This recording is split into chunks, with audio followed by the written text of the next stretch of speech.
T-minus 30 seconds.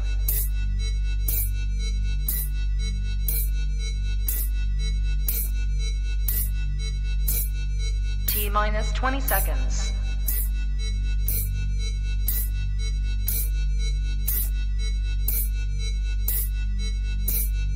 10, 9, 8, 7, 6, 5, 4, 3, 2, 1, 0.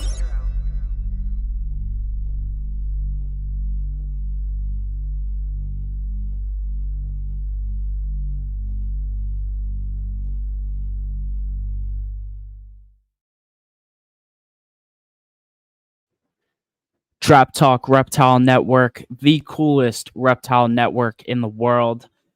What is up, everybody? It's your boy Joe from Meteoric Serpents, and finally got Alvaro back. What's up, man? What's going on, man? I was just telling you, it feels a little different being on here again.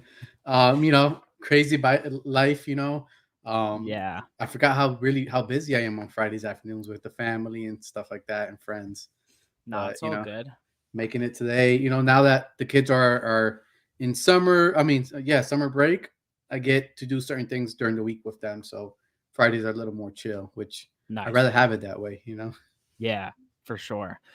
But yeah, guys, what is up? I hope you're all doing super well tonight. Obviously, this is the Thank God It's Colubrids segment. Me and Alvaro do this every other week, swapped off with Junior, Jeff from JMG Reptiles.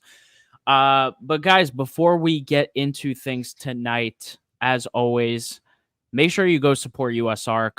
Guys, USARK Florida. These are the organizations that fight for our rights to keep our animals as pets, as a business, whatever you want to do with them. They fight for those rights, and there's a couple things going on, so you should definitely check out the website and keep yourself up to date with, the latest reptile legislation news. Yeah. And then let's get into some of our sponsors.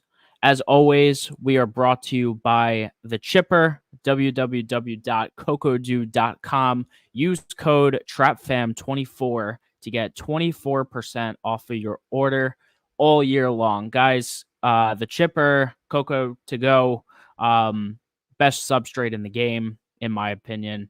But I really think it is. The COCO substrate, I like the Chipper because I like the dry blocks. I'm in Florida. It's super humid here, obviously. You could also get the COCO to go, which is already like the broken down, humidified bags of COCO.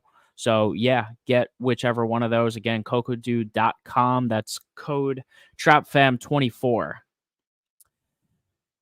And guys, once again, we are also brought to you by Blake's Exotic Feeders. I will be picking up some feeders from Blake next week because I'm running low. But guys, Blake's Exotic Feeders, if you don't know, hand-raised quail, the best quail in the game. There's no middleman here. It's direct from Blake's care and hands into your hands. Frozen thawed, shipped to your door. It's a great product, and you want to diversify your reptiles diet, you should definitely go check out Blake's Exotic Feeders. Go follow him on Instagram, send him a message, let him know that the trap sent you. And we are also brought to you by Mark Bailey Reptiles. Guys, Mark Bailey, OG in the game, ball python guy. At the moment, he used to be big in the Colubrids as well back in the early days. But yeah, Mark Bailey is just an absolute player, legend in the reptile hobby. He's done a lot. Make sure you go check out his heat that's coming, because it is coming. It's ball python hatchling season. So go check it out on MORPH Market, Mark Bailey Reptiles. And don't miss out on his, stellar production.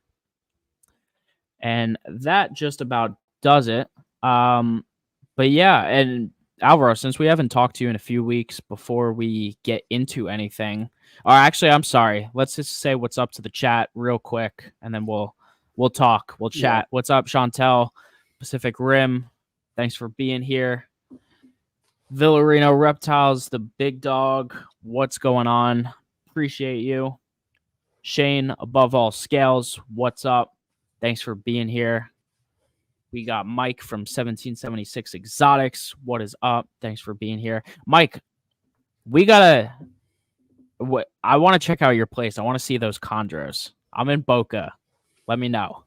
I need to see some like legit chondros in person. I don't know. You need to go to. I'm throwing it out there. You need to go to Dallas because you know what I mean. Oh yeah. I mean, I know Texas got the heat, but Mike's right in our backyard. I think he's in Fort Lauderdale, so that's sick.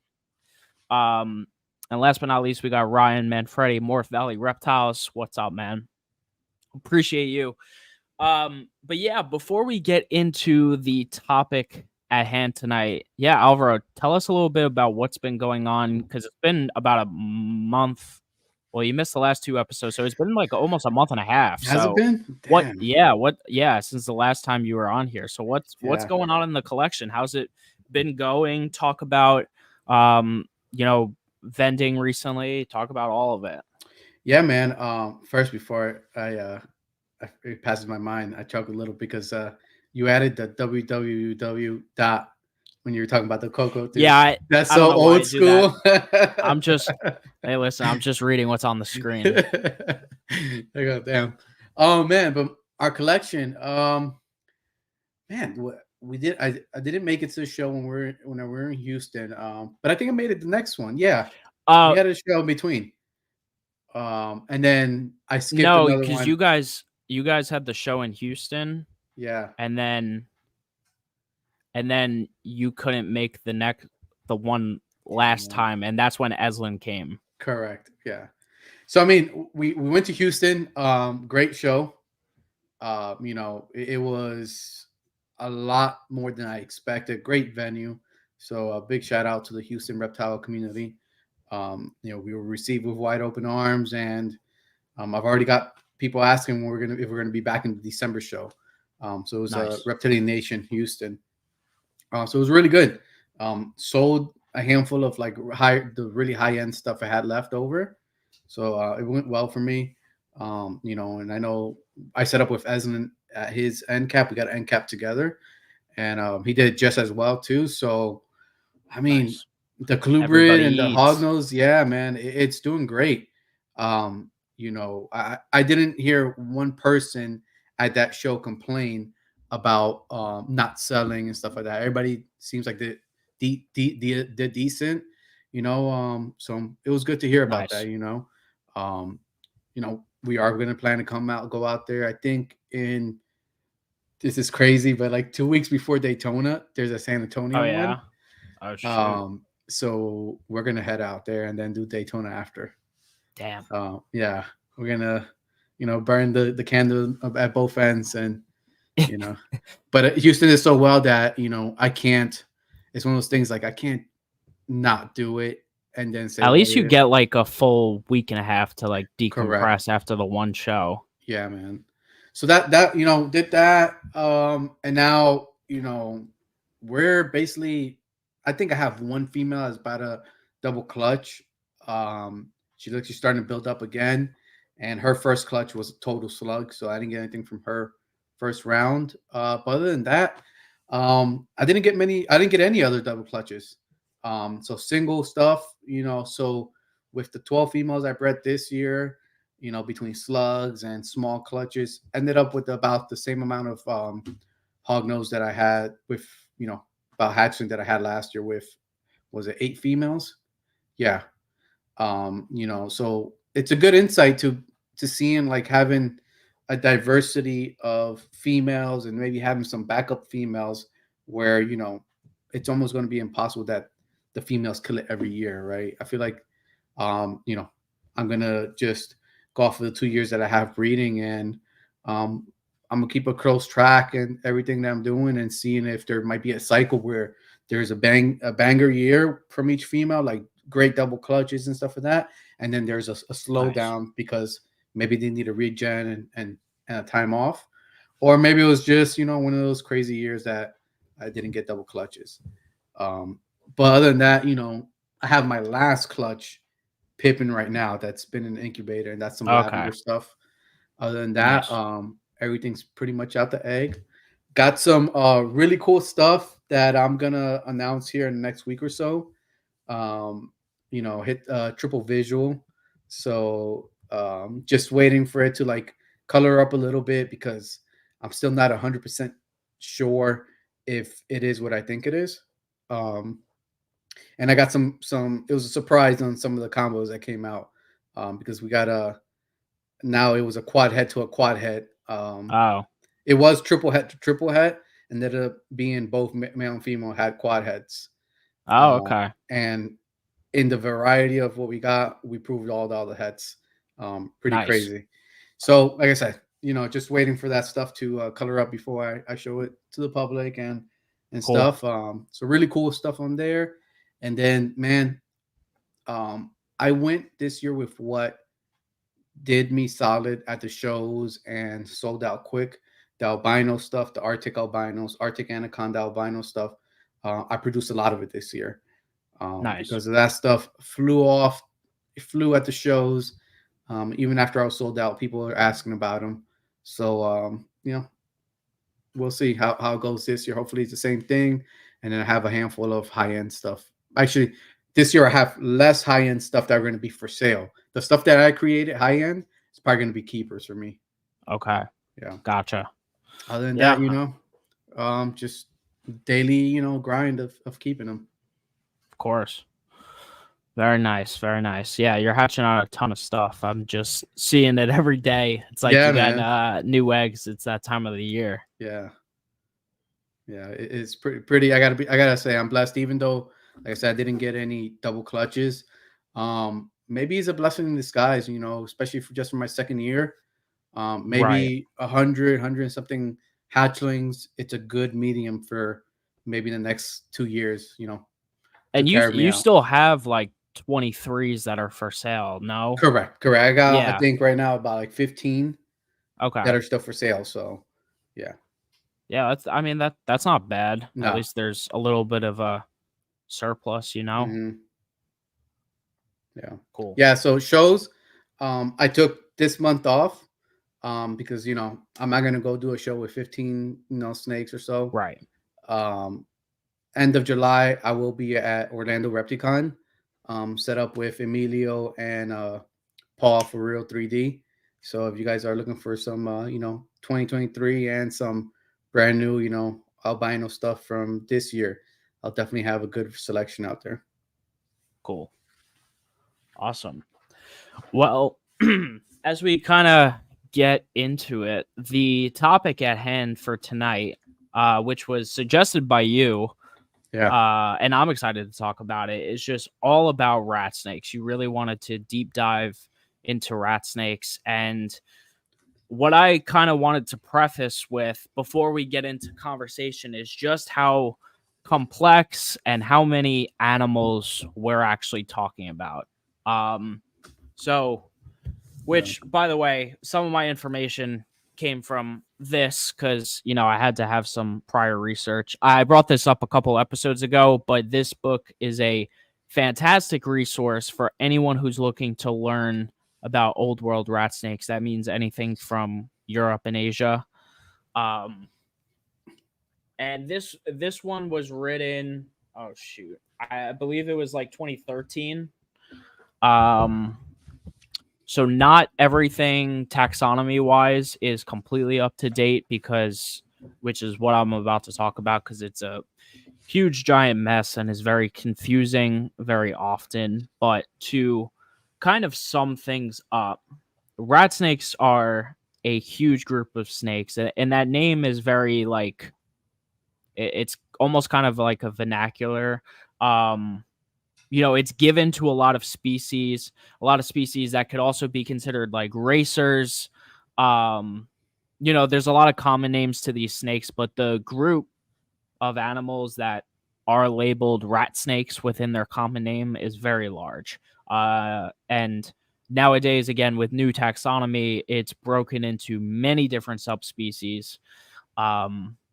And they are occupied on a good portion of the world. So you can find a lot of rat snakes in North America. You get a little bit of South America with the Spiloides species. That's the tiger rat snakes. I guess they don't truly count, but Spiloides sulphureus, that's the Amazon puffing snake. Same genus as the tiger rat snakes, which is Spiloides pilatus and mexicanus. But yeah, they're not called rat snakes, but they're in there. And then you don't have any on Africa, as far as I'm aware, at least. And then you get plenty in Europe. Well, I'd say more so in Asia, and then some in Europe as well. So they encompass a very good part of the world. You could find them in a lot of places. So there's that. A lot of the I'd say the more commonly known rat snakes were once classified in the genus called Elaphae, which still exists today. There are some of the Asian species that still, Asian and European, that still occupy Elaphae. But many of the others, they kind of separated into their own groups. So, and based on the way they look, where they're from, the separations kind of make sense. So that's kind of a big basis. And then we could kind of get a little more into specific details, but so I did just a quick overview search on, and there's about 50 species classified under rat snakes. Yeah. Do you think that's about right? It might be. Yeah, I'm not sure which all of them they're including. I'd have to like count down the list. I think I looked on Wikipedia before, but you can't trust Wikipedia. Yeah. I didn't actually count the number, and I'm not sure what would be missing. But I mean, this book alone is highlighting all the the old world stuff, and I mean, this has a good portion of, if it's like 50 or so, this has a good portion of them.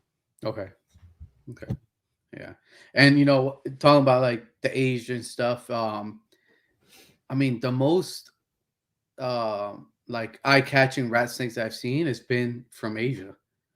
Yeah. It's pretty wild on the colors, and different distinct features that they have are pretty wild. Yeah. So how many species of rat snakes are you currently keeping right now?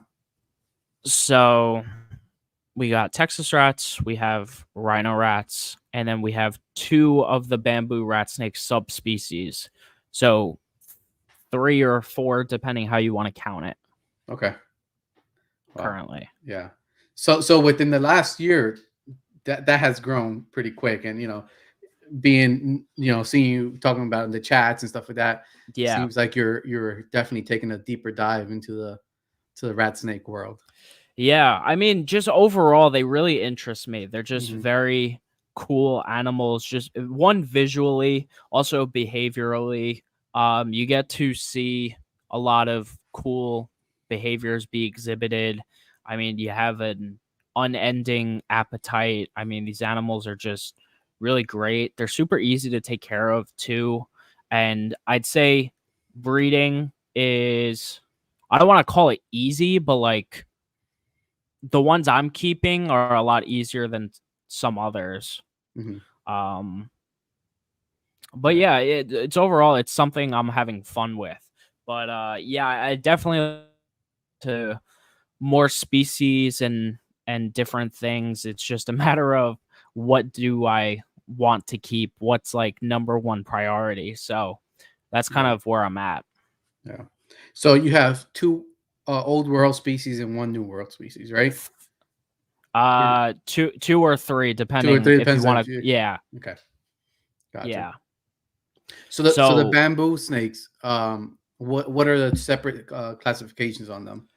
Yeah, so they're all the Oreocryptophis genus, and then they also all share the Porphyracea species name, and then I keep the COCO subspecies and the Volanti subspecies.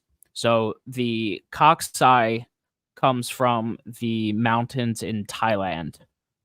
Those are the racing stripe ones. I'll try to, as we talk, I'll try to bring up pictures. I got you, and I'll just share, and then you could just bring it up, so you keep your train of thought. Yeah. So yeah, the COCO are the bright orange with the jet black racing stripes going down the back. They kind of stay that look as they age too. So in my opinion, they're one of the prettier ones out of the 4 subspecies, just longevity wise. So they come from there. And then I have the Chinese ones, which are the Volanti. These are a little bit more rare in the hobby, and the actual classification between the different Porphyracea subspecies. You got the third screen there. Yeah, there we go. Nice. Yeah, so we're not that's associated COCO. with this.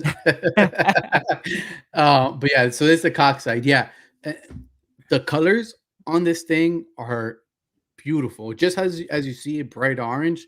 It's like that in person. There's no gives or takes on the color. Yeah, it is beautiful. Yup, 100%.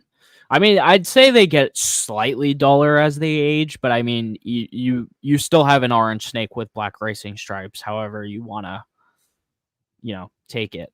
And then yes, so that you have what? How many of these you have currently? Oof, I have 4 + 1. That's 5. Okay. I have 4 adults and a male hatchling, or not really a hatchling. It hatched in 23, but it's got some age to it. And then I have a couple eggs incubating. It's not that I hate to admit this. I did unfortunately lose a couple eggs from the COCO clutch. I had 5 eggs. They all looked good when they were laid. I saw embryos. I saw all of that. Unfortunately, I've had to throw out 2 so far, which I'm not pleased about. And the 3 remaining in there, one doesn't look great, but it didn't look as bad as the first 2, so I'm letting it ride. Then there's another one that's like slightly worse than that, and then there's one that still looks perfect. So whatever the hell happens, I don't really know. I really hope one of my other females, she had what I thought was a prelay shed, and I'm really hoping she's going to give me some eggs because I really want to hatch these guys. Yeah. I'm going to be just. Do you, the eggs, when you pulled them and stuff, they look good, all of them? And yeah, they look good. I posted the picture of the eggs. I mean, they all look fertile, and I hate to admit that because I almost feel like I shouldn't have posted that picture. Man, with the eggs. But there you go. Like it's part of it. Yeah. It's some stuff can look perfect, and then, man, this year I had some eggs that looked good into maybe 3 weeks out. Yeah. And then now all of a sudden, the yolk started hardening and stuff like that, and I don't know. Yeah. I chalk it up to just nature. Yep. Yeah. Yep. Unfortunately, yeah, we kind of just have to deal with that. I mean, that tells you that the eggs just weren't making it. They just weren't good eggs. I did candle them, and I did see embryos. I guess there was just no development there, not a strong vein network and whatnot. So it's unfortunate, but shit happens. Yeah. And what was the other subspecies you said you had? It's Volanti. That's spelled VAILL. ANTI. ANTI? Yeah.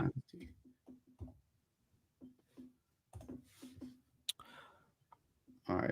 There we go. Oh, it didn't show up.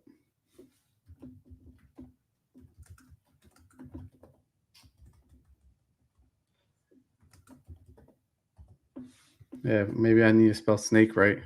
All right, let's Google that because it's not coming up here. Yeah, so the Volanti, so they're interesting. So, I don't know what that is. Yeah, that's Oh, not that's it. a That's true. Sholpian. I think it messed up your Google search. Search something completely different. Oh yeah, it did.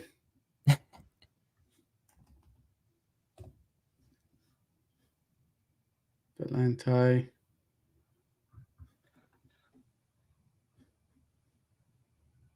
All right, they're not coming up. There's one in the middle there. That might be it. This one or this one? That one. This one. Yeah. That looks like one.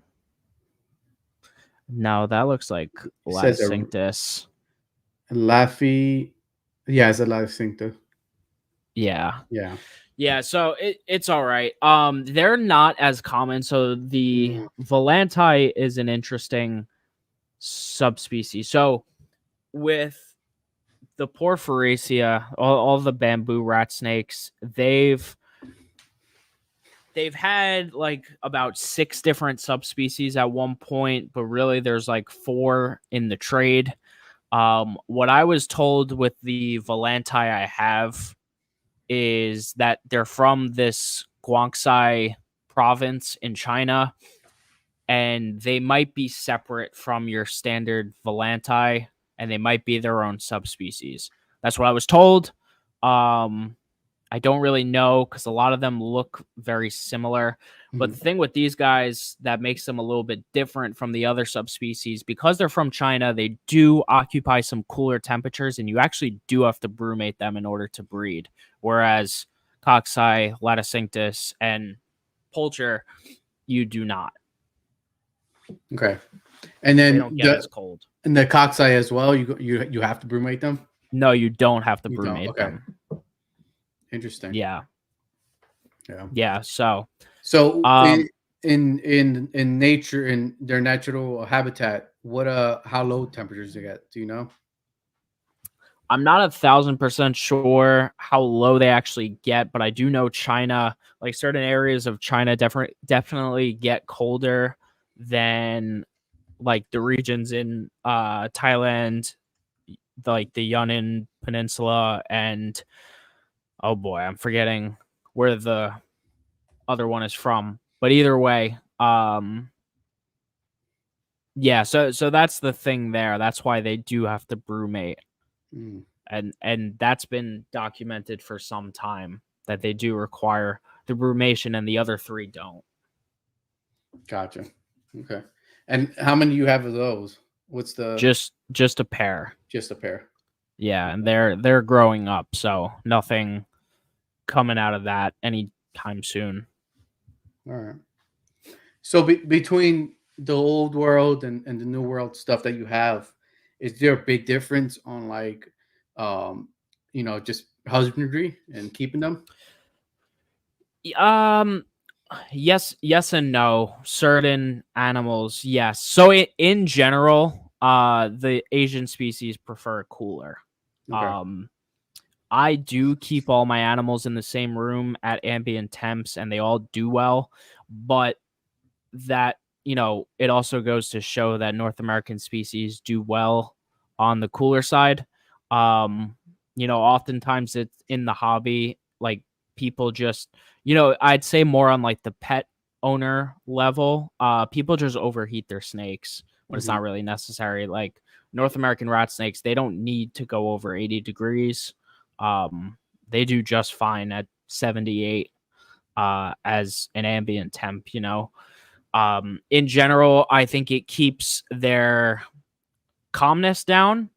When you have a hot snake, you have a pissed off snake. That's what happens when you have an overheated snake. That's like recipe for having a pissed off snake all the time. And maybe that shows why I don't really have aggression problems with my Texas rats, as they're deemed the devil. And yeah, even when it comes to breeding and incubating, I also incubate on the low side. I let it ride in the room, so my clutches will take a little bit longer to hatch, but I get rewarded with big, healthy babies that right after their first shed, they're taking frozen thawed off tongs. Yeah, I agree, man. At least Texas rats. but those are, I think the lower temp is the best way to go. I do it with my hog nose. It ranges between 78 and 80. Yeah, Um, what are you hatching at day wise? Man, I got some. So here's a weird one. Sable stuff, even the heads hatch early for some reason. Okay. Um, but on general, I was getting about 60 to 63 days this year. Steady about 78, 80 degrees.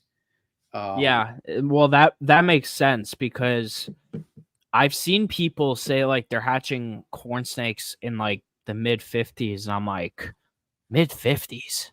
I'm like I've yeah, never seen anything that fast. And the last 2 years, so last year I hatched day 67. They went a while. This year was I got pips on day 65. So I wasn't surprised this time around, especially because I was like, I'm fully expecting 67. I'm gonna check mhm. every day like a crazy Oh yeah, mofo, but yeah, I'm fully expecting 67. Um, and yeah, that's it. And then, I got the first pip at 65. I was like, okay, nice little early surprise. But like 65 is quote unquote long to some people. So I don't know. I don't mind waiting the extra few days. yeah, man. The difference in the baby sizes make it make a difference, and I think overall, Yeah. I got some babies this year that were like, and for hognose, were weighing like 13 grams out the egg, and that's big for a hognose. Okay. So that was pretty nice to see that, because it's always seeing those are really small ones, like 5, 8, between like 5 and 8 grams. These Yeah. they look very tiny, and I Yep. mean they make it, but they're very fragile, small animals at that point. But yeah. Right. So, temperature wise, you would say what you said about like 80. If you can keep your rat snakes at 80, you would. I'd lean more towards like 78, Okay. 76 to 78. hmm So what's Yeah. your ambient in your room now? Right now I don't know. I'll be completely honest. My Govies died, and I have to replace the batteries. Yeah. But it always kind of hovers between mid to high 70s Okay. in here.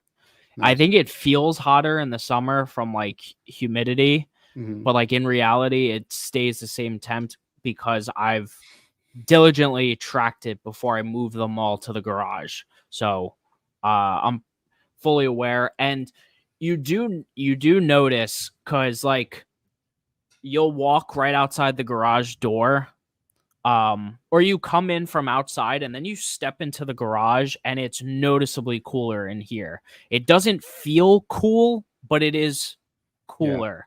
um I think it's just because the like you're not getting like fresh air conditioned air and it doesn't feel like cool air, hmm but it's cooler than outside. I don't know how else to explain that to make it sound better, but it is. um and I sweat in here every time I'm in here. But I just know it's not too hot. And if it was too hot, my Asian rat snakes would not be doing well. Yeah. They And wouldn't and eat. then do you have heat on your ball python stuff? I do have some heat on the ball pythons, yeah, and even those I don't overheat. Some of them I do keep kind of ambient. Those, I put it like low 80s. Like I'm not big on overheating my Yeah. animals. I've never been about that. Yeah. And you see those scares of fires and stuff, and even the snakes just getting burns and accidental overheatings is like, nope, I don't want to play that game. So Yeah, for sure. So with keeping on the husbandry talking, and both worlds, right? yep. What's the average? Because there's a wide range, right, of fat snakes. What's the average Yeah. setup for breeder, which is mostly rack systems, and then like a one or two pet keeper? What would you say? Yeah, I mean this is such an interesting topic because these snakes can be kept so many different ways. Mhm. Um they're very tolerable. A lot of these species are quite hardy. Um but I do think that depending on which species we're talking about, I do think certain ones do better in one setup versus the other. If we're talking about species like rhino rat snakes, anything in the Gonyosoma genus, which is what rhinos are in, uh, whether you like them to be or not, all the Gonyosoma are like kind of semi-arboreal, and so are plenty of other rat snakes. But like they're animals that there's like 3 green ones. But they're animals that you see a lot of activity from. They're very active. I know they respond super well to like UVB lighting and stuff like that. Those I do think benefit from caging, and it's something I definitely want to integrate in the future. Mhm. Then when you have your North American species, I think they do just fine in tubs. Will they do well in an enclosure as well? Absolutely, 100%. Certain Asian species will do better in tubs than enclosures. All your bamboo rat snakes, all your cave racers, your beauty snakes, they're all snakes that hide and dwell in caves. Maybe some of the beauty rat snakes you could put in caging. I kind of yeah, because like the blue beauties get big and stuff like that. So some of them, but either way, all those snakes love to hide, and you'll be surprised how small of like a coil they could wrap, like the blue beauties, they get like 8-9 foot. They fit a Yeah. very tight coil in a small space. So they like being in a cramped space, but like they're a species that can do super well in an enclosure. But like yeah, you have your cave beauties. Oh boy, why am I forgetting the names of them right now? Like the cave racers. There's Grabowski and I'm forgetting the other species name. Unfortunately, it's not coming to me right now. But either way, those guys, they like, as their name implies, being in caves, so they'll do well in tub Iraq systems. system. Yeah. Yeah. Yeah. So there's a lot of general variability and a lot of ways you can keep these snakes, but I do believe some do better in some setups versus others. Gotcha. And with the one, Go ahead. I was just gonna say, in the ones that do well in, big enclosures, definitely as a baby, like you could start all these things out in racks. Like babies, especially, like they're super small, timid snakes. So a rack is actually probably more ideal for a hatchling, just so Mhm. you like get it started. And as it, gets some age, once you get into that kind of juvenile to subadult stage, that's when you want to move it into an enclosure because it probably has a lot more confidence by then. That's when I think they'll benefit the most. So if you were, selling one of the cock side, right, that you have eggs and stuff like that, and it's just, I'm buying one as a pet, and I ask Yep. you, what's the best recommended setup for this? From hatchling to adulthood, what would you recommend it? Especially, and I'm not gonna buy a rack system I for, you know, Yeah, one I'd space. say a relatively simple. Well, if you're not gonna buy a rack system, then I'd say like a tank, Mhm. um, or Like some starting sort of. off what, like a 20 or 10? Yeah, you could definitely start off in a 10. They stay very small as babies. Mhm. When they get older, even as they're adult size, man, they get like 3 feet. Like they're not big snakes. So even as an adult, you don't need a huge enclosure for them. What you do need is hiding spaces and a humid hide. They love the humidity. They're gonna use it. Um, you know, and lots of water. Like a lot of these Asian species, especially, they like fresh water. They like getting sprayed. So, yeah. Okay. What about substrate for them? You can go quite a few different routes. I like the COCO. Like I've said, I've used the COCO on everything that I keep. That's me. For the bamboos, because they like it a little more humid, Mm-hmm. I would potentially say not aspen. Cypress mulch, they'll do really well on the COCO. Um, and then, if you have some crazy bioactive enclosure, I'm sure they'll appreciate that too. You just Yeah. don't want it like muddy in there. You want it damp. Okay. Gotcha. And then now, now the rat snakes, if you were keeping one, what would be your perfect setup for them? With what With the what rhino rat. kind? So the The rhino. rhinos? Yeah. Shoot. It's hard to say. I'd probably like I could go crazy with it Yeah. Yeah. You with the can go. setup. Yeah. What would be your I perfect setup for them? I mean, I'd probably get like I don't know, like a 6 foot across by like 4 feet high. Um and at least 3 feet deep. They like the climbing space, and I deck that shit out with a ton of branches, probably live plant. That I'd probably be interested in doing some sort Mhm. of bioactive type deal. And perhaps not, maybe just naturalistic and use like fake plants Yeah. and use branches still. But that's a tank you could deck out, and I'd have the UV lighting, and stuff like that. I will upgrade them to caging eventually. Probably not one that big because I don't think 6 foot is necessary, but definitely one with some climbing space. Um, Yeah. but yeah, For breeding, is it possible to breed them as adults in rack systems, or do you think? people have, Yeah. yeah. I just think as a species they will do better. It's not even that I think, like, they do better in enclosures Yeah. Yeah. at I could one definitely see at that for at them. that adult size. Yeah. I saw them at Kevin's place, Yeah.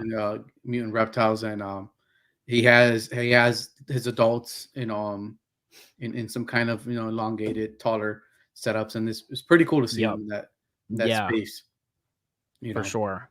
So, do you think, like you said, one day you'll upgrade them to actual enclosures and stuff like that? Yeah, absolutely. Basically, probably when I move out, I'll probably get enclosures for them. I just don't have space right now, but I know I needed to have them, and they're doing quite well here. So, yeah, just Yeah. gonna keep that going. Um, you know, we covered down the basics of keeping them stuff like a diet. What's their diet like? Yeah. So I wanted to talk about diet because we're talking about a group of snakes. Like, they're called rat snakes, sure, because they eat their local rats, but like in reality, they eat so much, and a lot of these snakes are just savages, especially in their adult size. They don't refuse much, I'll tell you that. Mhm. Sometimes babies can be finicky depending on the species. That goes for plenty of species though. I personally swap between mice and quail. That's a pretty varied diet, but I know other people will feed a huge variety of things.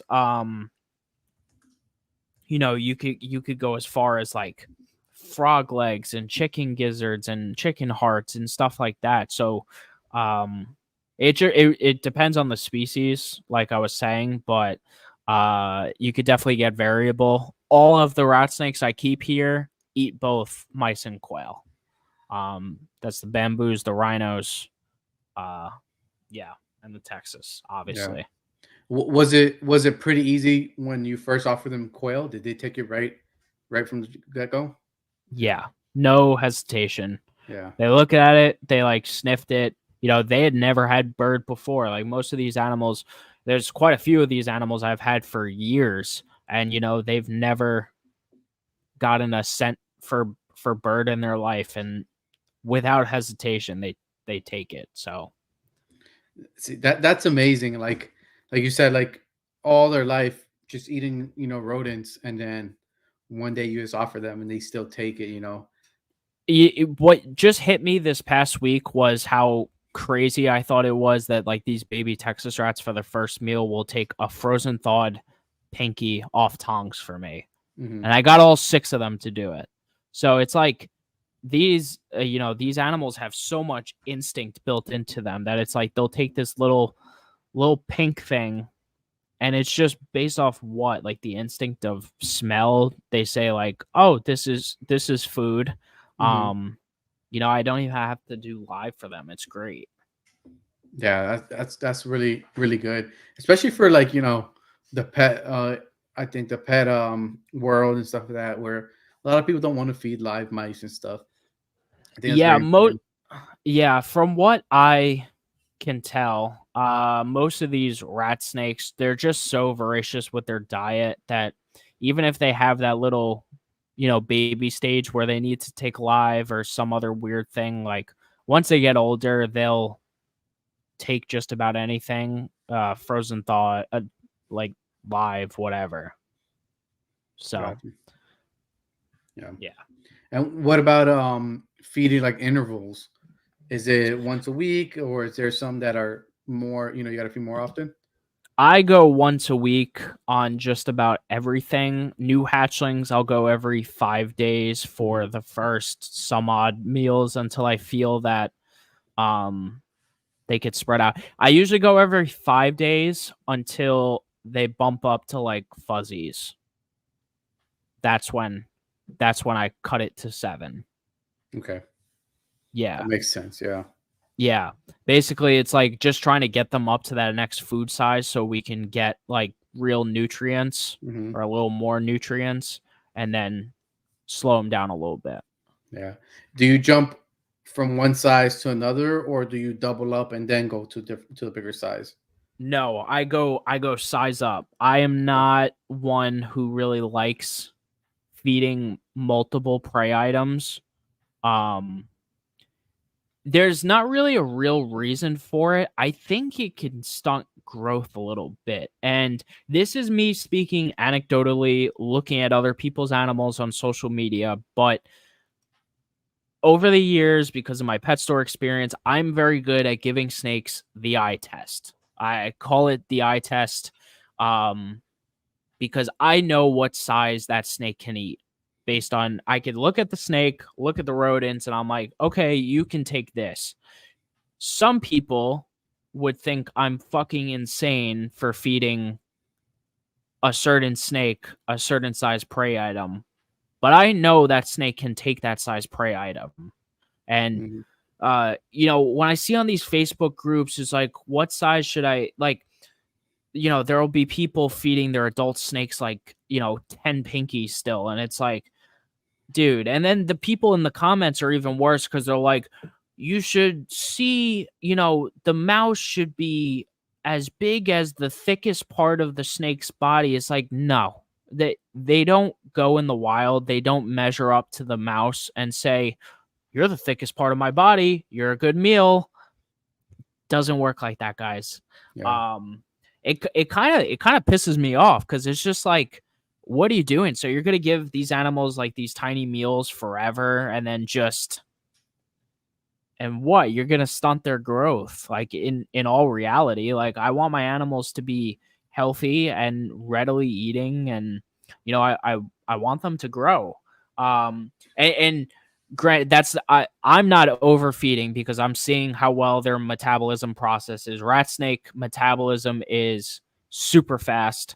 Um, I'll get a bowel movement 3 days after the meal, sometimes 2 if it's birds. Just depends what I'm feeding. So Yeah. they What process those meals hella fast. so what will be your recommendation for somebody that, you know, like you said, like that person that just isn't well educated on the size and feed and stuff like that? Um, how would you explain to them the eye test, or is there a Yeah, body weight ratio? no, because I don't like that one either, the body weight thing, because they're like, yeah, you should be feeding it like 10% of its body weight. It's like, I, Yeah, but you also don't know the nutritional content of said rodent that you're feeding it on that given day, because Mhm. it could be 10%. We're talking about, a rat pup per se, like a rat pup on the edge of weaned. It's like, does it have more fat or does it have more muscle, or like what's that bone density looking like how much calcium content is there? So in my opinion, that doesn't matter. It's a matter of the size of what's being fed. Right. So like I could speak from last year because I really got to see it, and I grew these Texas rats up very fast. Like Brock, our buddy Brock came over last week because I picked up a snake for him. He was very impressed by how big my snakes from last year were. And they've been eating like decent sized hoppers for a very long time. I got Mhm. them to hopper size like very fast. And most people would think I'm crazy, but like they still look like skinny snakes because they're rat snakes. But in reality, they're perfectly fed. They digest super fast. So yeah, explaining that eye test is kind of hard to someone who just doesn't get it, and that's unfortunate to say, and it sounds kind of snobby of me, but like I don't know. You should be able to look. Yeah, it should. I don't know how Yeah, to say but this think, without sounding like an yeah, asshole. Like but think about it. you have. Like you have your first, it's somebody that buys the first rat snake from you, and majority of people, aren't like you and me and sit down and do the research. They just want to be given the information. Yeah, and I have no problem Yeah. providing guidance. Part of the problem is that like people will buy this animal from a pet store that won't tell them shit, and then they'll go into that same pet store every week and buy the same small meal every Yeah. week, and they'll never be like, "What are you feeding it?" I recall some moments when I worked at the pet store where I had this one person coming in for a very long time ordering the same quantity for like the same snake. And I'm like, how big or how old is that snake? And they told me, I'm like, you gotta bump this up. I'm like, you're feeding it like they're nothing. You're feeding it like pinkies. I'm pretty sure it was a corn snake, and I'm pretty sure it was a lady feeding it like quite a few pinkies. Like it was at a decent age. And I was like, no, no, no, no, no. You got to feed it a mouse. And she told me like the size of it. I'm like, it could take a mouse. I promise.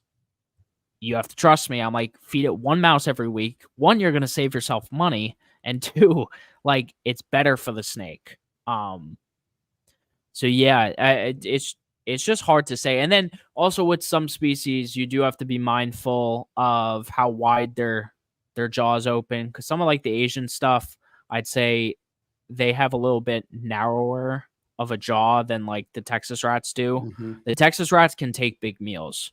Your North American stuff in general, they have wide jaws that expand horizontally. There's many others that kind of go more vertical than horizontal. So you have to be a little careful of that. Okay. It's just about Yeah. So like, let's say, Texas rat and bamboo rats, because those are the stuff you're producing, right? The yeah. cockside. Um, if somebody says, all right, what do I feed it the first 6 months of its life? What do you? So talking cockeye, they grow a little bit slower. They stay a Mhm. bit smaller. That's an animal you're gonna have on pinkies for a lot longer than a Texas Mice rat. pinky or rat pinkies? Mice pinky. Okay. Mice pinky. The Texas rats, you're going to be able to bump size up faster. Gotcha. Okay. So And there's no pinkies. set Yeah, go timeline. ahead. There's Uh-huh. no real set timeline. It's a matter of how that animal is growing, because every animal is going to be slightly different.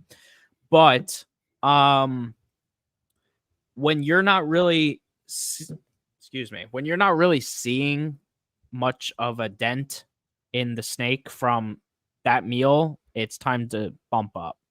Hmm. Full size. You just do it. And it might look big that first time. I promise you that snake is going to take down that meal, and they're going to be fine. They're going to pass it in 3 days, and you're going to be like, oh, my snake doesn't look big anymore. And you're going to realize that, okay, now it's time to be consistent at that size until the Yeah. same thing happens. And then you bump up. That's kind of a better way to see it, is kind of looking like, how much is this filling the snake up? Is it leaving a noticeable bump in there? I think that's a good eye test, right? Like Yeah. seeing the bump it leaves in the snake. I think if you're feeding it and there's no sign of it have eaten, then you definitely need to bump up the size on it. Yep. What are you maxing out on males and females for each of your species that you keep? I've resorted to not going to huge meals when they're like adults. But you know, these Texas rats can take large mice easily. Damn. Yeah, they're big snakes. I mean, we're talking, you know, 4 to 6 foot animals, so they could take a large mouse, no problem, and they'll crush it. The quail, though, the quail's interesting because, like, I'm getting the small size quail, which doesn't seem dense, like weight wise or mass, like in grams. But they're just like a bigger, puffier animal. So I don't go above the small sized quail from Blake, even with the Texas rats, even though probably a large mouse is probably heavier than it. Okay. Yeah, I see. I've only gotten the day-olds because that's what my animals are going to be able to take. Because I think the size between the day-old and the small is a pretty big difference. Yeah, and I don't give the bamboo rat snakes. They get day-olds too. Like, they don't get smalls. They're way too small of a snake to take that small quail. Yeah, it seems like the bamboos are closer to what I'm feeding my hognose, even in the definitely stuff that. Definitely. Yeah. And hognose are thicker snakes. Yeah. So yeah. Yeah. So what about do you supplement, or do you recommend supplementing and stuff like that? You definitely can. I personally don't. I haven't had an issue though. This girl that laid for me, my scleroscystic girl, she did seem to have a little bit lack of calcium, but my other snakes haven't. So I found that a little strange, but she did also double clutch last year. So maybe she never fully bounced back. So I think going into brumation, I'm really going to go like mouse heavy on her diet and get that calcium reserve back up. And then even as I pull them out of brumation, I'll probably go mouse. As of right now, I'm still going the varied route, but as we get into like the ramp up times, that's when I'll really try to boost up the calcium. Though I'm definitely not opposed to supplementing with extra calcium or multivitamins. Yeah, just personally, based on what I'm saying, I don't find it totally necessary. Gotcha. Have you tried the incubated eggs from Blake? No, I have not. And the Texas rats would probably go for them because that's like they're nest raiders. I just honestly haven't. Yeah, try those out. I tried it for my adult females, and they liked it pretty much. The only thing that I did was I cracked them a little bit and then gave it to them, and they loved it. Yeah, they probably would like it. I'm going to them next week, so maybe I'll try a pack. Yeah, it's pretty cool, And then think about it, they're eating the eggshell, so it's got to be a good amount of calcium supplementation for them too. There. Any like, and I know this is your favorite species and stuff like that, but any warnings or considerations somebody needs to take before picking up any species of rat snake? With rat snakes, I mean, just some of them are like general warning, they're fucking fast. You gotta make sure you're like good at handling. It's like some of these are not for everyone. Yeah. Some of them will bite, like the bamboos. Like I don't really get to pick them up. Like I use a hook. So, admittedly, I will use a hook for the bamboos because they get so disturbed being touched by a hand. That's Yeah, they're interesting. just little. They're little demons. As babies, they're a little bit easier to pick up because you could do the old, flat hand and kind of just grab them, Hmm. from over the top. But yeah, that's kind of the thing there is that they can be moody. You're gonna get bit and you're gonna have to deal with it. Yeah, I think and I think the biting and stuff like that is probably the least of worries. I think the speed on them is, Yeah.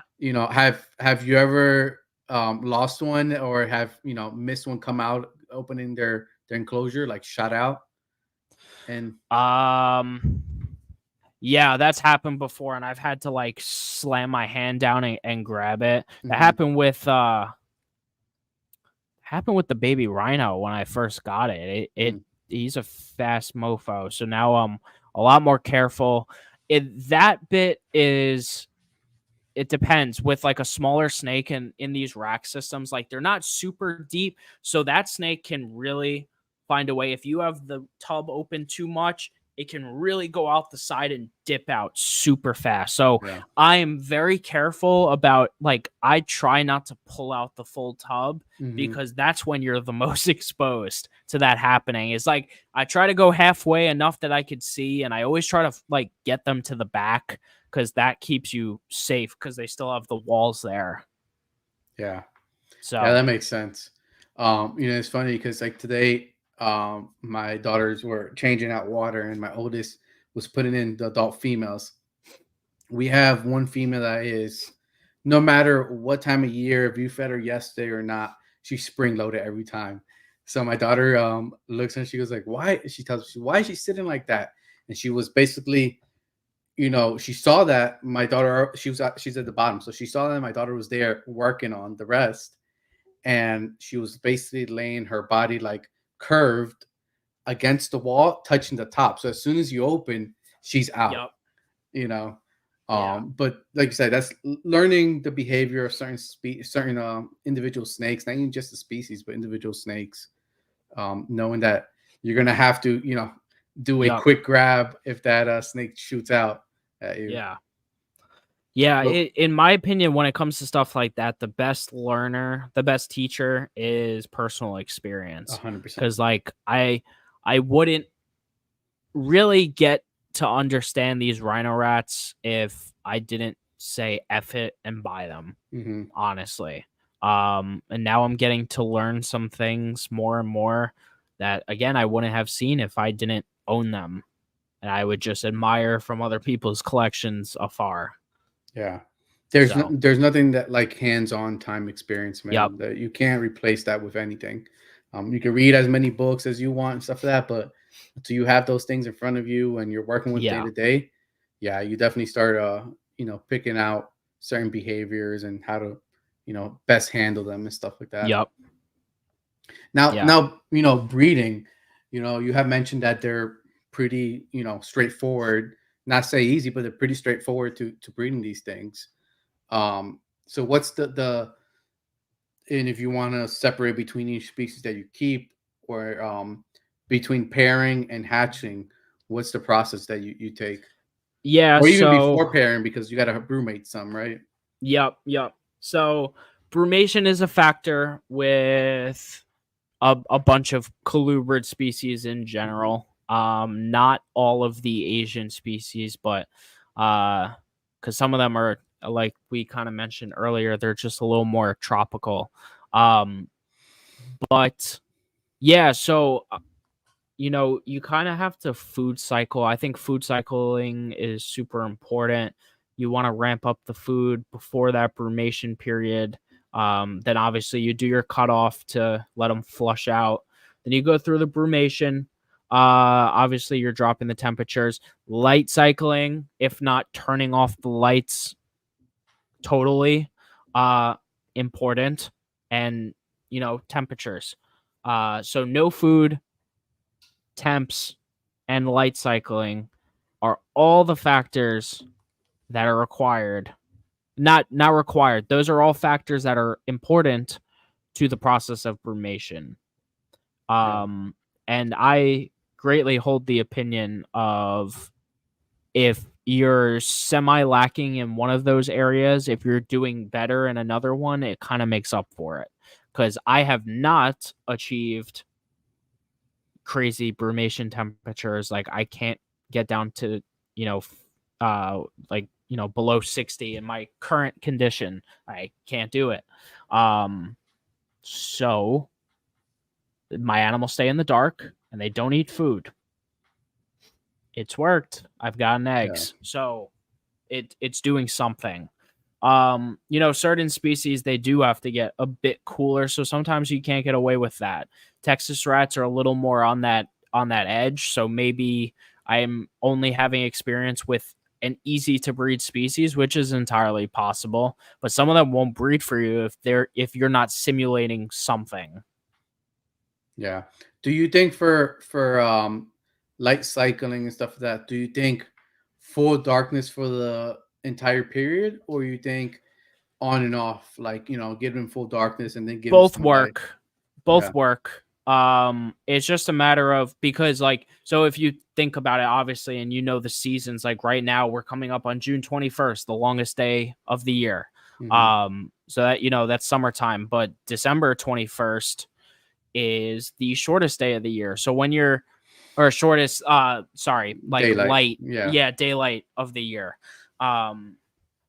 So when you're thinking about it, that's what these animals go through in the wild, is they go through a period where there's less daylight. So they're going to respond to that accordingly, the same way we do.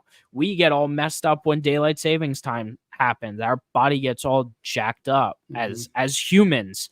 And there's like what is it? Seasonal affective disorder. Like that's a real thing. Is like our own bodies go through cycles when that happens. So it definitely happens with these animals, and for them it's a little more instinctual, where it helps to cycle them for this breeding process. Yeah. So yeah. Recently I heard both processes, full darkness, and that's how I do for my hog nose. But then I've heard too, also, like, cycling the light, of on and off during the day and stuff, that Yep. just shortening what's it called, actual daylight exposure, or Yeah. light exposure. Very, very interesting on both. I think, it's one of those science experiment things that we have to maybe try out and figure out if it's, I don't know. I wouldn't even know how to measure it with the snake information, you know? Yeah. I mean what I could say is that, like, one way or another in the wild, like, they're getting exposed to sunlight Hmm. in some way. Hmm. Like, they know there's light out there, whether they're active or not. There's light shining. So I don't think either hurt. I think maybe full darkness, like, really, really shuts them down. But, in the wild, they obviously have it. So Yeah, for sure. Yeah, there's nobody putting a blanket over there, you know? yeah, exactly. For sure. So, brumation, and then after brumation, what's the process you're taking them? Yeah. So post brumation, I haven't dropped to considerably cold temps. So I kind of just move my snakes back into my garage when it kind of starts getting warmer. Um, and then I start with a small meal. Usually after a few days, I just want to get their metabolism back up and going. I have noticed in the last 2 years, even with me not getting the temperature as low, I have not seen a significant decrease in body mass, which is a very good thing, which means that they are still in at least a semi dormant stage where their metabolism definitely isn't working as hard as it was. Yeah. So where is I going with that? Yeah, small meal just to get it, the system's firing again, and then kind of go full force. After a couple meals, I'll start pairing almost ASAP. I think it's imperative to get it going. And some animals are very specific where they do need breeding almost ASAP. Yeah. So I prefer that as well. When it comes to pairing, this isn't for everyone. I will Texas rats. I will cohab Texas rats for extended periods of time. I will feed them in the same tub at the same time, monitored. I try to separate them to different sides of the tub, and I will watch both of them eat and make sure if one finishes first that it's not going near the other one. But that's what I do. I basically cohab. I don't get to see a lot of visual locks with Texas rats. I have been seeing visual locks with the bamboos. And yeah, it's fairly simple there. At that point, you're kind of just chugging along, feeding. A lot of people like to say they'll kind of just keep pairing until they can tell their female is gravid, which is totally valid. Yeah, because the gravidity, I don't know if that's a word, that happens quickly. You breed, you're getting eggs. If you get like a good lock and eggs are fertilized, you could get eggs within 5 to 6 weeks. Yeah. Yeah, and I think in the colubrid species, like the change in being able to see the eggs building, it's quick. Yep. It's almost like one day they're there, and one day you can you don't notice them, and then the next day you see the big lump of eggs and stuff like that.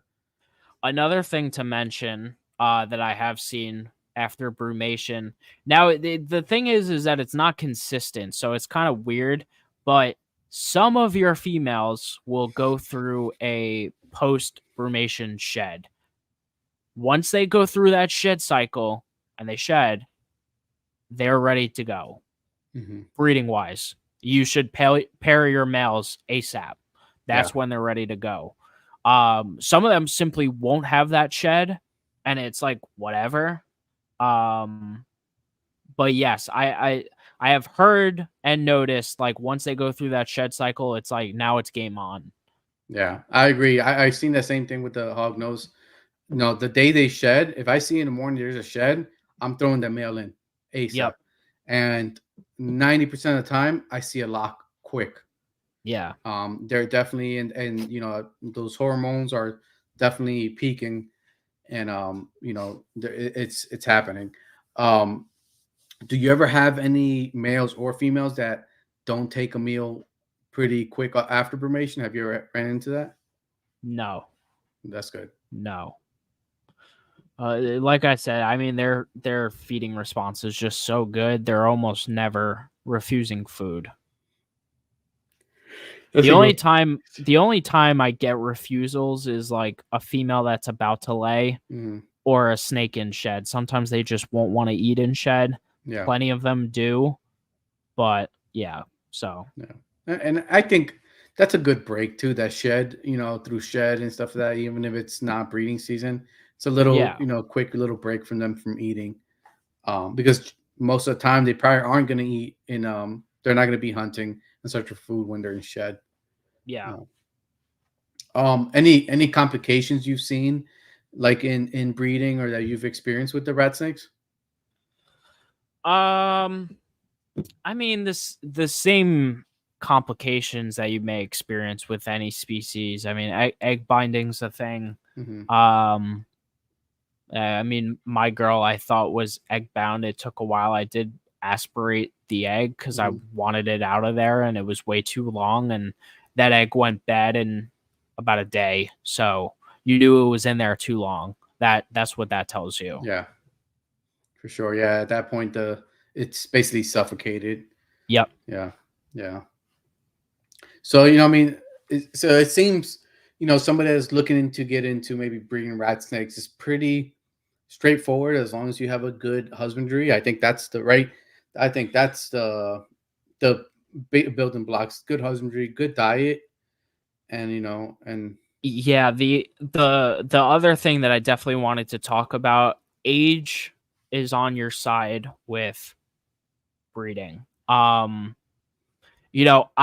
really, and I think, and I'm sorry to rag on it, it's a ball python thing that, we want to get these animals up to size within a couple years and get them to breed ASAP. I just don't think it's worth it. It's really not. And especially with rat snakes, it's like that animal can breed maybe at 3 years old. If you wait till 4, you're going to get a much healthier clutch, a bigger clutch. mm-hmm. 4 years plus, and then some animals are going to make you wait longer. Yeah. If you wait till 5 years old, you're going to get a fantastic clutch from that animal. And some people don't want to do that. And, for the general hobby person that maybe wants to have their first clutch, be patient. Just wait on it. You let that female get to 5 years old. Males are a little bit of a different story because you can breed males on the younger side. I have, and on a smaller side, but definitely for your females, you want that maturity all day long. Yeah. Lately I've been like pondering. So, and you're in a similar situation too with eggs hatching and stuff. Let's say right now, it's June, stuff is hatching. 3 years from now, well, 2.5 years from now, the animal in June, or 3 years from now, the animal is just turning 3 in June, right? But our breeding season starts January. Yeah. I'm in that crossroads where do I breed at 2.5 in January, or do I wait just another year and breed at 3.5? And Yeah. I'm leaning more toward the 3.5 year mark, and giving it Yeah. an extra year to be I able think to. I think for your sake, especially with the high volume output that these hognose have, I think you're better off waiting the extra year. Yeah, I agree. That 1 year of loss can reap so much more reward in the future. Mhm. So Yeah, yeah. and that's where with the process like this year, last year and this year I had females that were very close to 3 years that I bred.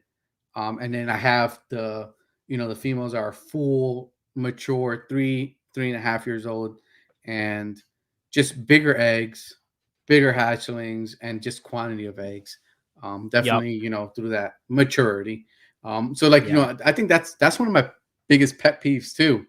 What weight do I need to get my snake, my hog nose to breed? Always tell them Right. age before weight. And Yeah. I don't. And some people have, I have people that ask me that over again. Hey, again, what was the weight? Forget about the weight. Get the Yeah. age.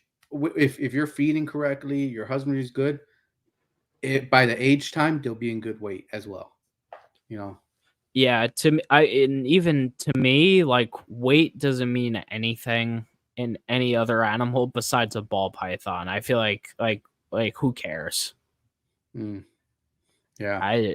Yeah, because you're always gonna have variability. So who cares if you have, this female that's whatever weight? Because sometimes you'll have just a small animal. So Correct. Correct. Yeah. Yeah. And no or a matter big what. animal. Correct. Yeah, and no matter what, if a small animal, if she's gonna max out, let's say in hognose, your average adult females around 250. That's what I like to keep my females around 250, 300. But let's say a female's just barely making the 200, around 180, but she's 3.5, 4 years old. That's an animal that's not gonna get physically any bigger. Yeah, you can get it up to 250 grams, but it's gonna be a fat animal at that point. Yeah. You know. Yep. And that's I think that's a big difference in ball python, and then the colubrid world, where the most colubrids are slender animals, where you don't need that big round, body Yep. and weight to breed. Um, Exactly.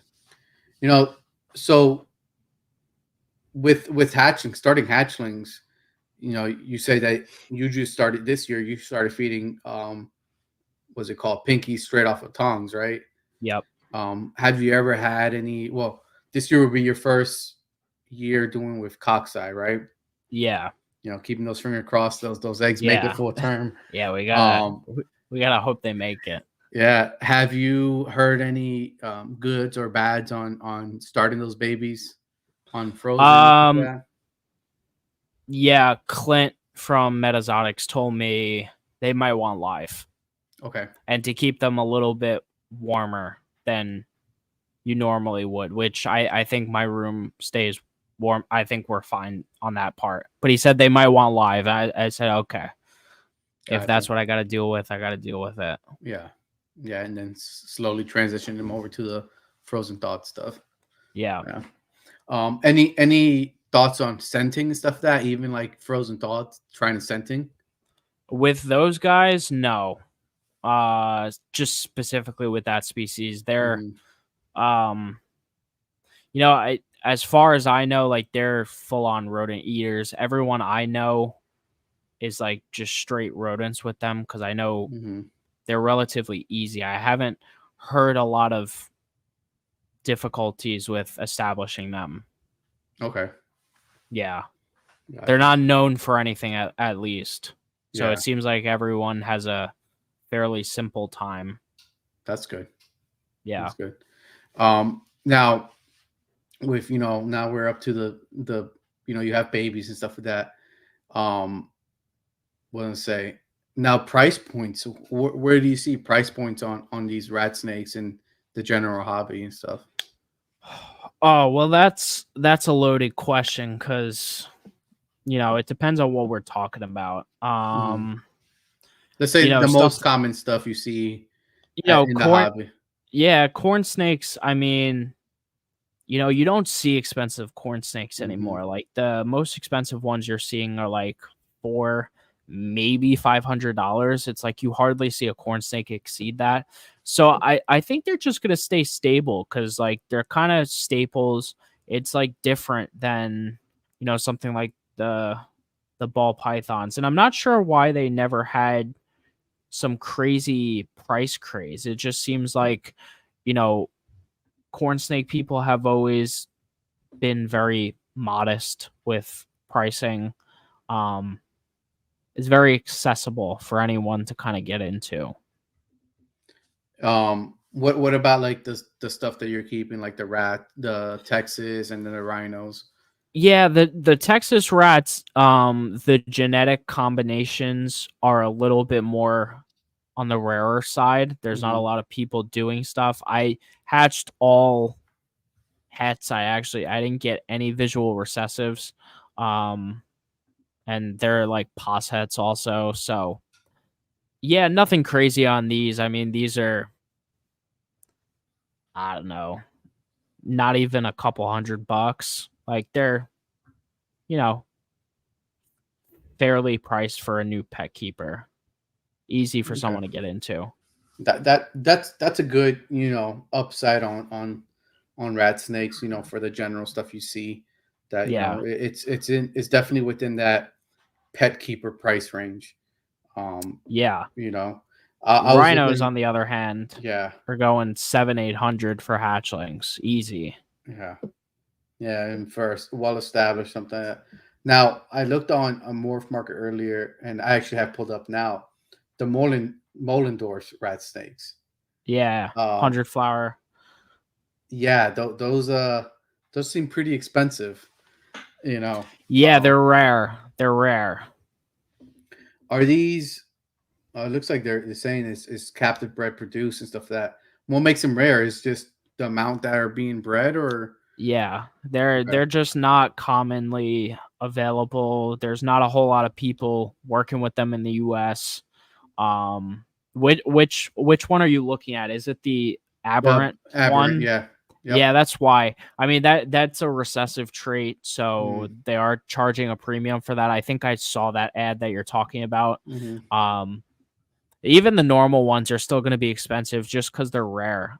They also get big. Like those are one of the bigger Asian rat snake species. Those guys get 8 to 9, 10 foot. Um, they're like deceptively large, but their heads get big. Mm. But yeah, Gotcha.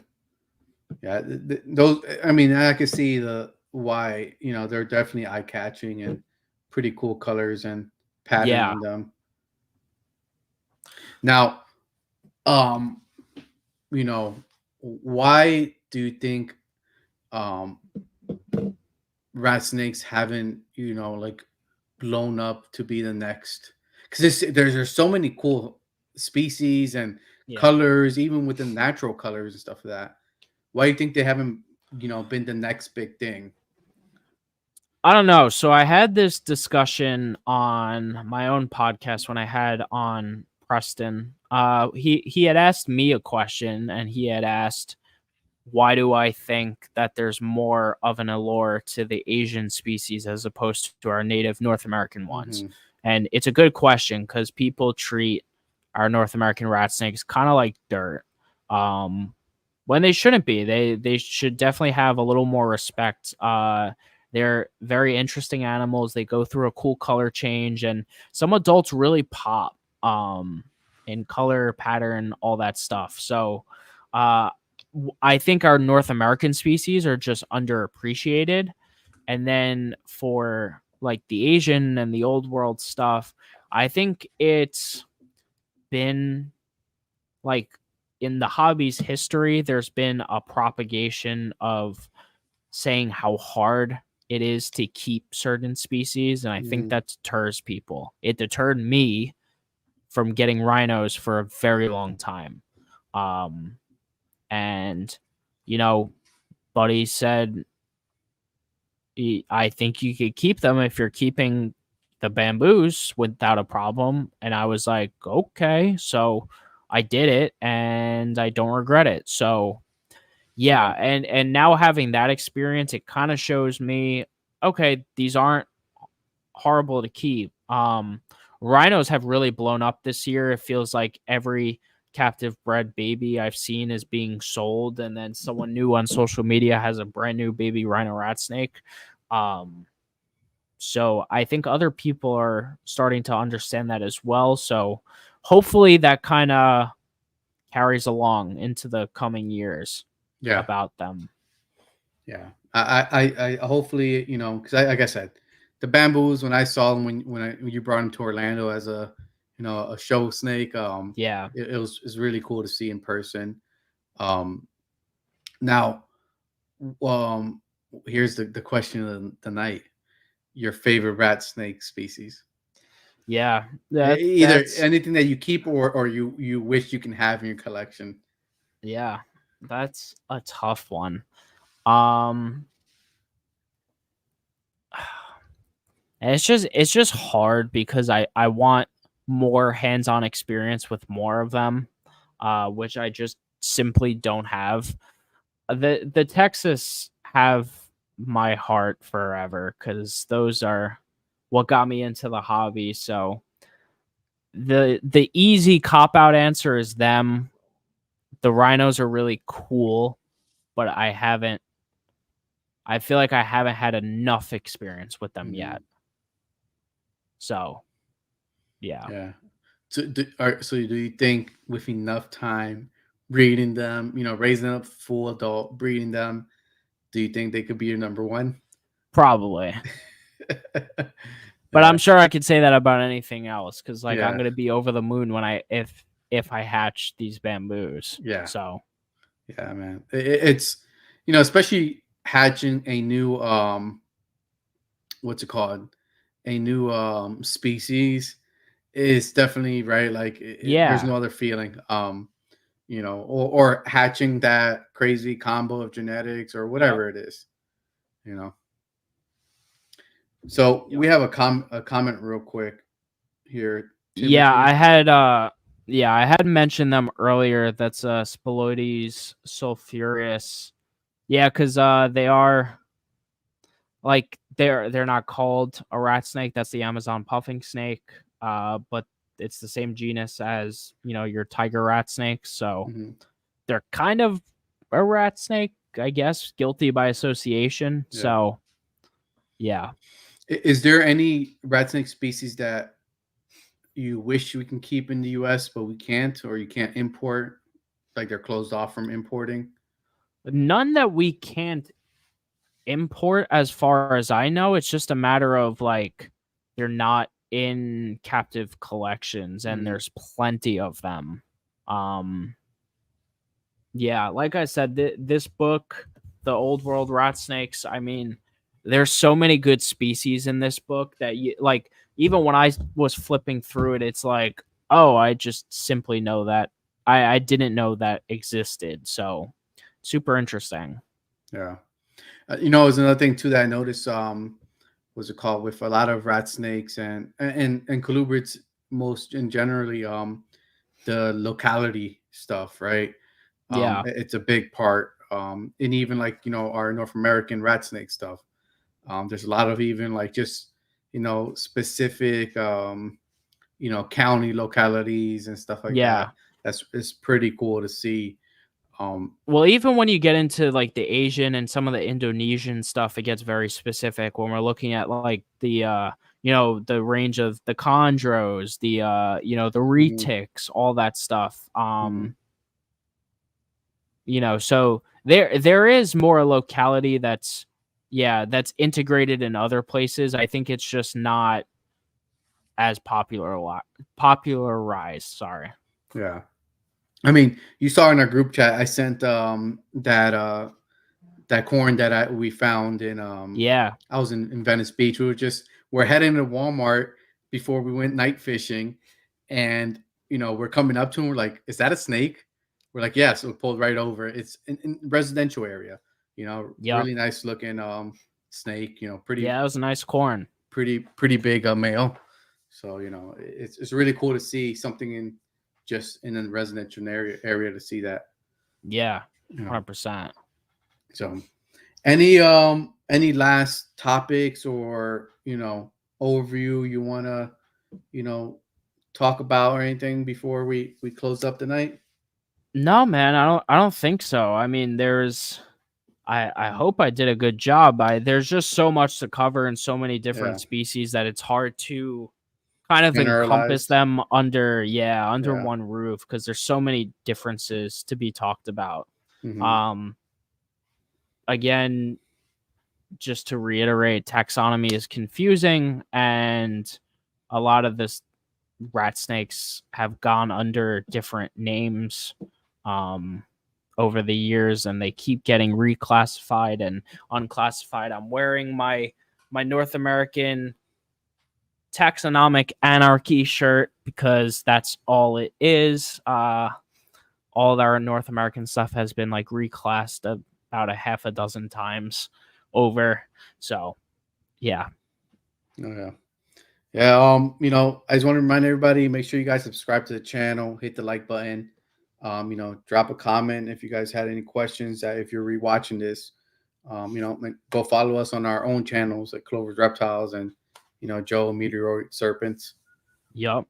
Yeah, on Instagram too, on YouTube. Alvaro does a podcast. I do a solo podcast. I'm yeah. So that's cool. Go follow us there. Yeah, man. One thing, really close on my channel, really close to hitting that 1,000. I think maybe got like 20 more subscribers. We hit the 1,000. Nice. So I have the giveaway, specifics and rules video up on my channel. So if you guys are interested in winning a hog nose and a couple other things, go check it out after this. Oh yeah. All right, man. Well, that just about does it. Thank you to everyone who tuned in tonight. We appreciate it. But yeah, as Alvaro said, make sure you hit that like, hit that subscribe, leave a comment. Let us know what you think. Feel free to send us a message on Instagram as well. Give us a follow there. But otherwise, guys, thank you for tuning in for another episode of Thank God It's Colubrids with me and Alvaro. Hope you all have a fantastic weekend. Happy Father's Day to all the dads out there. And we'll catch you in a couple weeks. Peace. Good night, everybody.